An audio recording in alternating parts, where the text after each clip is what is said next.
तो चलिए आज का हम चीज़ स्टार्ट करते हैं। नया चैप्टर पढ़ेंगे आज, त्रिभुज पढ़ेंगे आज, ठीक है। तो ये चैप्टर जो है अध्याय 6 त्रिभुज, ये आपका एनसीईआरटी गणित में क्लास 10th मैथ, ठीक है। ये जो त्रिभुज है ये काफ़ी विद्यार्थियों को परेशान करता है ये चैप्टर, तो वो काफ़ी लोग पढ़ते भी नहीं, समझ में ही नहीं आता उसे। ये त्रिभुज वाला चैप्टर उसको समझ में मतलब कि दिक्कत आती है बहुत। वो क्या होता है कि उसने क्लास 9 जो जिसको समझ में नहीं आता वो क्लास 9 सही से नहीं पढ़े हुए होते हैं, इसीलिए उसको दिक्कत होता है। तो देखिए ध्यान से समझिएगा, ये प्रश्न वाले 6.1 हुआ, ठीक है। 6.1 अभी 6.1 नहीं है, सबसे पहले बेसिक क्लियर करनी है। ये क्या है बेसिक, आपको पता है कि जब भी मैं कोई चीज़ स्टार्ट करता हूँ नया चीज़, पहले उसका बेसिक बताता हूँ, तभी मैं प्रश्नावली को सॉल्व कराता हूँ, ताकि आपको आसान हो सके प्रश्नावली को सॉल्व करें, ठीक है। इसलिए आज ये बेसिक क्लास है, हो सके तो 6.1 क्लियर कर दूंगा, नहीं तो फिर अगले वीडियो में 6.1 क्लियर करेंगे, ठीक है। देखिए सबसे पहले हम जानेंगे इसमें समरूप आकृति क्या होती है, ठीक है। हालांकि ये सब 9th क्लास की चीज़ें हैं, तो एक बार जब इसमें दिया प्रश्नावली 6.1 में दिया तो इसको ध्यान से देखते, बिल्कुल आसान से समझाऊंगा, आसान भाषा में इसको लिख भी सकते हैं। देखिए समरूप आकृति इसको बोलते हैं सिमिलर फिगर। दो चीज़ के बारे में डिस्कस करेंगे, एक समरूप आकृति, एक और बात करेंगे सर्वांशों के बारे में। सर्वांश, तो सबसे पहले समरूप आकृति देख लेते हैं, फिर सर्वांशों के बारे में हम देखेंगे। तो समरूप आकृति इसको सिमिलर फिगर्स बोलते हैं। समरूप मतलब क्या होता है, मतलब समान रूप। आकृति मतलब कोई भी चीज़ कैसा कोई दिख रहा है, तो समरूप आकृति यानी कि फिगर। तो समरूप आकृति क्या होता है, इसको जानने के लिए सबसे पहले आपको इसका डेफिनेशन जानना होगा। तो देखिए जिसका आकार समान परंतु अमाप समान नहीं, ये अमाप का दोस्तों मतलब होता है, ये आपके एनसीईआरटी बुक में दिया हुआ, ठीक है। हमने इसी बुक से लिया इसका डेफिनेशन, ये देख सकते हैं, ये जो बुक है इसी बुक से हमने लिया है इसका डेफिनेशन, ठीक है। तो जिसका आकार समान परंतु अमाप समान नहीं, मतलब कि आकार मतलब क्या हुआ, आकार मतलब क्या हुआ, मतलब शेप उसका कैसा वो दिख रहा है, कोई गोल दिख रहा है, कोई चौड़ा दिख रहा है, तो कोई नटा दिख रहा है, ये सब उसका आकार हो गया। तो आकार का मतलब बेसिकली यही होता है, जिसका आकार समान परंतु अमाप समान। अमाप का उसका मतलब होता है कि कोई भी चीज़ की जिसे नापते हैं ना, जैसे मान के लो ये यहाँ से ये 5 सेंटीमीटर, तो ये एक अमाप होगा, यानी कि उसको मापना है कितना वो है, और जब मेजर करेंगे स्केल से तो वो कितना, उसको बोलते हैं अमाप। उसका मेजरमेंट एक तरह से मापना हो गया अमाप, ठीक है। तो आकार भी समझ में आ गया आसानी से आपको। आकार मतलब क्या हुआ, कोई भी चीज़ कैसा दिख रहा है, गोल दिख रहा है, चिपटा दिख रहा है, चौड़ा दिख रहा है, वर्गाकार दिख रहा है, मतलब कैसा दिख रहा है, ठीक है। तो यही आकार हुआ। तो क्या है, जिसका आकार समान परंतु अमाप समान नहीं, उसे क्या बोलते हैं, समरूप आकृति। अब देखिए हमने कुछ यहाँ पे एग्जाम्पल ले रखे हैं ताकि आपको अच्छे से समझ में आए। तो एग्जाम्पल को देखिए आप, देखिए ये क्या, एक सर्कल है, ये भी सर्कल है और ये भी सर्कल है, और ये सब जो है ये सब समरूप आकृतियाँ। अब समरूप आकृतियाँ कैसे, ये मैं आपको बताता हूँ। जैसे कि आपने समरूप आकृति का डेफिनेशन है, जिसका आकार समान हो। आकार मैंने अभी क्या बताया, कोई भी चीज़ कैसा दिख रहा है ये आपका आकार होता है। तो ये देखिए ये आपका कैसा दिख रहा है, ये आपका वृत्ताकार दिख रहा है, ये भी वृत्ताकार दिख रहा है, ये भी वृत्ताकार दिख रहा है। हालांकि है तो सब वृत्त ही, उसका मेजरमेंट कुछ भी रहे, हमें उससे कोई फर्क नहीं पड़े, लेकिन हमारा जो एक पॉइंट सिर्फ क्या करें, शेप उसका सेम होना चाहिए। तो देखिए यहाँ से जिसकी लंबाई वो 5 सेंटीमीटर है, और यहाँ से 4 सेंटीमीटर, और यहाँ से 2 सेंटीमीटर, उससे कोई फर्क नहीं पड़ता। सिर्फ एक चीज़ पे ध्यान रखिए, आकार समान होना चाहिए। तो आकार सब क्या है, ये भी वृत्त है और ये भी एक वृत्त है, ये भी वृत्त है, छोटा नाटा कोई सब, उससे फर्क नहीं पड़ता। सिर्फ यही बोल रहा है आकार समान हो, अमाप समान होने उससे मतलब नहीं है। अमाप क्या, यहाँ 5 है और यहाँ 4 है, छोटा नहीं, ये 5 है यहाँ 4 है, तो ये देखिए अमाप, इसी को बोलते हैं अमाप। देखिए कितना है, यहाँ से इसकी त्रिज्या 5 है, यहाँ से इसकी त्रिज्या 4 है, यहाँ से इसके 2 है, तो अमाप समान नहीं है। तो अमाप से हमें जरूरत ही नहीं है, बस आकार समान होना चाहिए। आकार समान हो गया तो वो समरूप आकृति हो गया, यानी कि सिमिलर फिगर वो हो गया। तो देखिए भाई साहब ये भी वृत्त आपको दिख रहा है, ये भी वृत्त आपको दिख रहा है, और ये भी आपको वृत्त दिख रहा है, तो हम कहेंगे ये सभी क्या है, समरूप आकृतियाँ, ठीक है।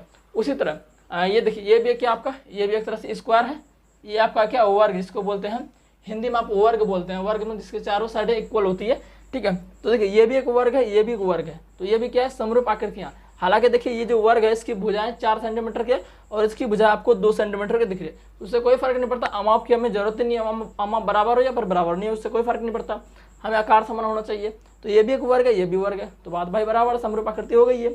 अब देखिए उसी तरह इस ट्रायंगल में देखिए एक त्रिभुज आपको दिख रहा होगा, त्रिभुज, इसका देखिए त्रिभुज का ये एक संभव ये आपका दिख रहा है इक्विलेटरल ट्रायंगल, ठीक है। तो ये आपका संभव त्रिभुज दिख रहा है, 4-4 सेंटीमीटर की भुजाएं हैं, लेकिन यहाँ जो 3-3 सेंटीमीटर का है। तो क्या इससे ये आकार में छोटा है, लेकिन उस आकार से क्या कहते हैं, अमाप से हमें कोई मतलब नहीं है, बस आकार से समान होना चाहिए। देखिए ये भी एक त्रिभुज है, ये भी एक त्रिभुज है, तो कहेंगे ये दोनों त्रिभुज के आपस में समरूप आकृतियाँ, ठीक है।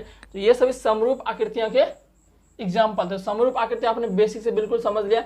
अब देखेंगे दोस्तों सर्वांशम, देखिए समरूप सर्वांशम, इसी दोनों का खेला है जो प्रश्न वाले 6.1, यानी कि पूरे को त्रिभुज जो है इसी का दोस्तों इसमें खेला अध्याय 6 का, चैप्टर 6 का जो आपका त्रिभुज है क्लास 10th मैथ का, बस समरूप सर्वांश इसी का खेला। अगर आप इसको बेसिक से क्लियर कर लेते हैं तो इसका जो कई लोगों को क्लियर भी होगा, जो 9th क्लास पढ़ेंगे अच्छे से उनका क्लियर होगा। तो समरूप सर्ववंश इसी का खेला है क्लास 6 सॉरी अध्याय 6 में। इसको अगर अच्छे से समझ लेते हैं फिर आप पूरा त्रिभुज पूरा बना लेंगे क्लास 10 का, ठीक है। तो अब देखते हैं थोड़ा सर्ववंशम के बारे में, ठीक है, सर्ववंशम के बारे में देख लेते हैं। तो दोस्तों अब देख लेते हैं त्रिभुज की समरूपता के बारे में। त्रिभुज की समरूपता के बारे में देखेंगे, फिर सर्ववंशम के बारे में देखेंगे, क्योंकि समरूपता एक और टॉपिक है जो कि आपके प्रश्नावली जब सॉल्व कीजिएगा तब आपको काम आएगा, ठीक है। तो इसको सॉल्व कर लेते हैं। त्रिभुज की समरूपता होने का शर्त। त्रिभुज की समरूपता कब होगा? कोई भी दो त्रिभुज या चतुर्भुज कब समरूपता होगा? देखिए सबसे पहला कंडीशन क्या, उनके संगत कोण बराबर होने चाहिए। फिर दूसरा कंडीशन क्या, उनके संगत भुजा एक ही अनुपात में होने चाहिए। देखिए ये जो डायग्राम दो दिख रहा है, ये दो डायग्राम दिख रहा है, ये हमने आपके बुक से ही लिया, ठीक है, ये आपके बुक से ही लिया। आप देखिए सबसे पहले क्या है, संगत कोण बराबर होना चाहिए। अब बोलेगा कि आपको कि ये दोनों चतुर्भुज बराबर है यानी कि समरूप है, तो कैसे बोलेंगे? समरूप होने के लिए हमें दो चीज़ पता होना चाहिए। एक चीज़ तो ये उनके संगत कोण बराबर होने चाहिए, दूसरा क्या, उनके संगत भुजा एक ही अनुपात में होना चाहिए। चलिए इसको देख लेते हैं। मान के चलो ये एक चतुर्भुज है और ये एक भी एक चतुर्भुज है। देखिए इसका आपको कोण क्या बोल रहा है, उनके संगत कोण बराबर होने चाहिए। बिल्कुल ध्यान से दोस्तों बेसिक से समझाओ, ठीक है। ये देखो ये भी 85, ये भी 85, ठीक है, ये भी 70, ये भी 70, ये 105, ये भी 105, ये 100, ये भी 100। तो हम कहेंगे भाई पहला कंडीशन तो सेटिस्फाई हो रहा है, इस दोनों चतुर्भुज में पहला कंडीशन तो सही हो रहा है, सेटिस्फाई हो रहा है, लेकिन दूसरा कंडीशन भी अगर सेटिस्फाई होगा तब कहेंगे ये दोनों चतुर्भुज के आपस में समरूप है, नहीं तो ऐसे हम नहीं कहेंगे। तो संगत कोण बराबर होगी। अब क्या, उनके संगत कोण संगत भुजा एक ही अनुपात में होना चाहिए। तो इनका अनुपात नहीं दिया गया लगता है, सॉरी अनुपात दिया गया, हमने लिखा नहीं, मैं लिखता हूँ अनुपात, ठीक है। अनुपात यहाँ आपके बुक में दिया गया है, मैं लिखता हूँ। ये आपका 2.1 है और ये 2.4 है, ये आपके बुक से ही मैं ले रहा हूँ, ठीक है, ताकि आपको आसानी हो, आप देख भी सकते हैं। ये आपका 2.5 है और इसका ले लेते हैं, इसका आपका 4.8 है और ये आपका 4.2 आप बुक में से देख सकते हैं, ठीक है, समझने के लिए, इसलिए मैंने कोई बाहर एग्जाम्पल नहीं लिया। और ये आपका 5 सेंटीमीटर है, ठीक है। तो हमने क्या देखा, पहला उनके संगत कोण बराबर, संगत कोण तो बराबर, ये कोण सब क्या बराबर है। दूसरा कंडीशन क्या, उनके संगत भुजा एक ही अनुपात में होना चाहिए।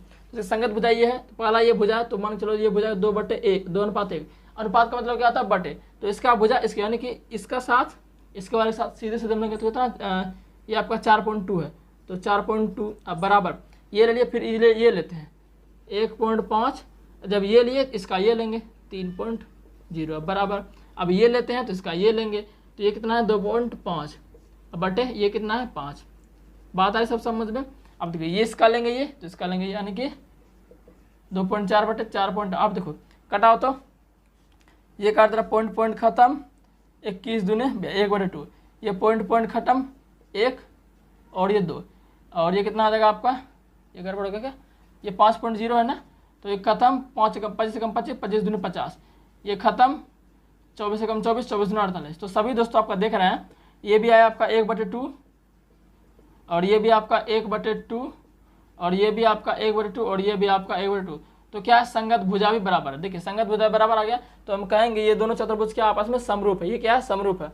तो उसका अगर नामकरण दे दें ABCD, इसका दे दीजिए EFGH, तो कहेंगे ये दोनों चतुर्भुज क्या समरूप है। तो समरूप को हम कैसे लिखते हैं, ऐसे लिखेंगे त्रिभुज चतुर्भुज ABCD।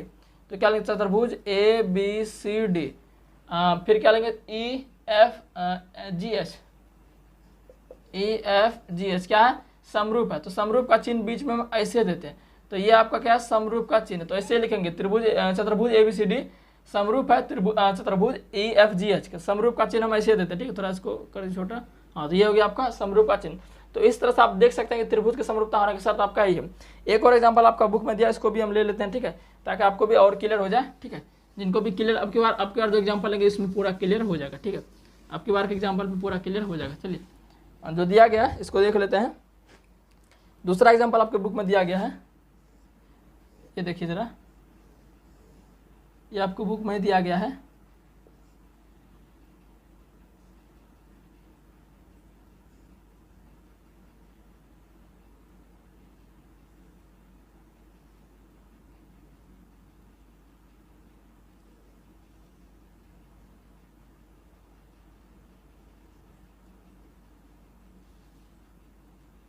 ये आपको दिख रहा है, ये आपको एक स्क्वायर दिख रहा है, स्क्वायर भी क्या है, चतुर्भुज होता है, और ये भी एक आपको रेक्टेंगल दिख रहा है, ये भी एक चतुर्भुज है। तो सबसे पहले कहेंगे कि आपको कोई बोलेगा चतुर्भुज DCAB चतुर्भुज SRQP क्या समरूप है, समरूप है तो बताइए कैसे है, अगर नहीं है तो फिर भी बताइए कैसे है, कैसे नहीं है। तो सबसे पहले कंडीशन क्या, उनके संगत कोण बराबर होना चाहिए। तो कोण देख लो भाई, ये क्या प्रत्येक 90 डिग्री है, ये क्या प्रत्येक 90 डिग्री है। अब देखो इसमें भी ये भी आपको 90 डिग्री दिख रहा है, ये भी आपको प्रत्येक 90 डिग्री दिख रहा है, ठीक है। यहाँ तक तो बात क्लियर है, कोण तो बराबर हो गया, चलो भाई ये तो सेटिस्फाई हो गया, लेकिन दोनों तो सेटिस्फाई होना चाहिए ना।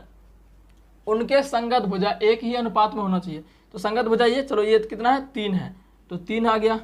इसका जब इतना लिए, इसका भी ये लेंगे, ये भी क्या 3 है, तो 3/3, ये तो बराबर आ रहा है। अब ये लिए, अब इसका ये लेते हैं, 3 लेते हैं। अब इसका क्या लेंगे, इसका भी ये लेंगे, तो कितना 3/5। तो कहाँ ये दोनों बराबर, ये दोनों बराबर नहीं है। 3/3 बराबर 3/3/5 के बराबर है, नहीं है। तो हम कहेंगे कि ये दोनों जो चतुर्भुज आपस में समरूप नहीं है।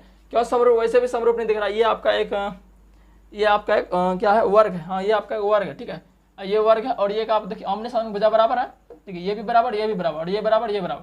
वर्ग में क्या होता है, चारों भुजा बराबर होता है, और आयत में क्या होता है, आमने सामने की भुजा बराबर होती है। देखिए ये भुजा बराबर है, और ये भुजा बराबर है। तो कहाँ ये वर्ग, कहाँ ये आयत, कभी भी समरूप नहीं होगा, ठीक है। तो इसको कह सकते हैं कि ये दोनों चतुर्भुज आपस में समरूप नहीं है। तो इस तरह से आपका जो क्या कहते हैं, समरूपता वाला कॉन्सेप्ट क्लियर हो गया। अब दोस्तों बचा आपका सर्वांश, फिर उसको देख लेते हैं, फिर आपका जो बेसिक क्लियर जाएगा, फिर कल करेंगे प्रश्नावली 6.1। तो अभी रुक रही है, सर्वांश के बारे में देखते हैं दोस्तों। अब देख लेते हैं सर्वांशम फिगर। तो सर्वांशम फिगर देखते हैं, देखें क्या है सर्वांशम आकृति। जैसा कि हमने समरूप में क्या देखा था, समरूप में दोस्तों देखा था कि जिसका आकार समान हो लेकिन अमाप समान नहीं हो, उसे कहेंगे समरूप।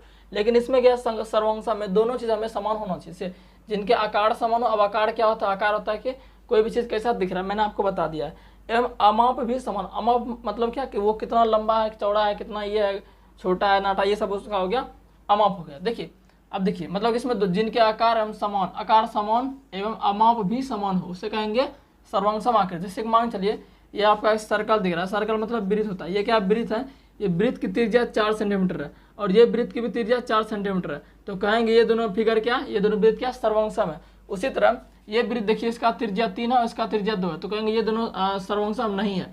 तो बस सर्वांशम ज़्यादा कुछ टफ है नहीं, बस यही है कि उसका जो आकार और जो अमाप दोनों समान होना चाहिए। समरूप में ऐसा कुछ नहीं, समरूप में क्या बस आकृति समान हो गया, बस समान हो गया। जैसे ये देखो, ये वृत्त क्या है, आपस में समरूप भी है, और ये वृत्त क्या, ये भी समरूप है, क्योंकि समरूप में सिर्फ आकृति मिलना चाहिए। ये वृत्त है, ये भी तो वृत्त है, तो समरूप हो गया। लेकिन समरूप की बात हम नहीं कर रहे, हम कर रहे हैं सर्वांशम की बात। तो सर्वांशम में क्या होता है कि उसका जो अमाप होता है वो भी बराबर होना चाहिए। आकार तो समान ही है, दोनों वृत्त ही है, लेकिन उसका जो अमाप है वो भी बराबर होना चाहिए। कितना वो लंबा है, तो ये भी इतना लंबा होना चाहिए। जैसे मैं देखूँ स्क्वायर के बारे में, ये देखिए स्क्वायर आपको दिख रहा होगा, स्क्वायर देखिए इसके 4 साइड्स क्या है, 4 सेंटीमीटर का, और ये भी क्या है 4 सेंटीमीटर का। तो कहेंगे ये दोनों क्या है, सर्वांशम है।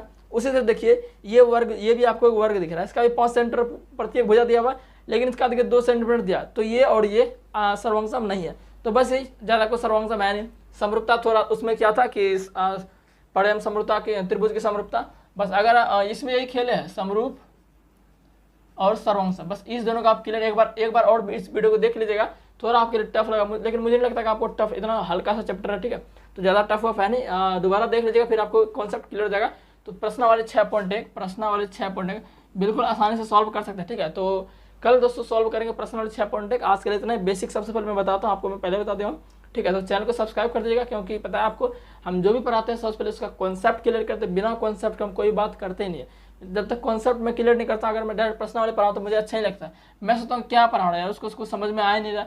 मैं जानता हूँ उसको समझ में आपको कुछ समझ नहीं आएगा। जब तक कॉन्सेप्ट क्लियर नहीं होगा तो आपको समझ में आएगा ही नहीं। हालांकि ये सब क्लास 9th के, लेकिन सब तो 9th का नहीं पढ़ते हैं, सब तो 10th में जाएंगे तभी तैयारी करेंगे, ऐसे कोई तैयारी करेंगे नहीं। इसलिए कहता हूँ कि ये सब बिल्कुल आसानी से एक बार और देख लीजिएगा, ठीक है। तो बिल्कुल इसी तरीके में हमने बताया है, तो आपको बिल्कुल अच्छे से समझ में आ जाएगा, ठीक है। तो चलिए दोस्तों, कल का प्रश्नावली स्टार्ट करेंगे, प्रश्नावली 6.1।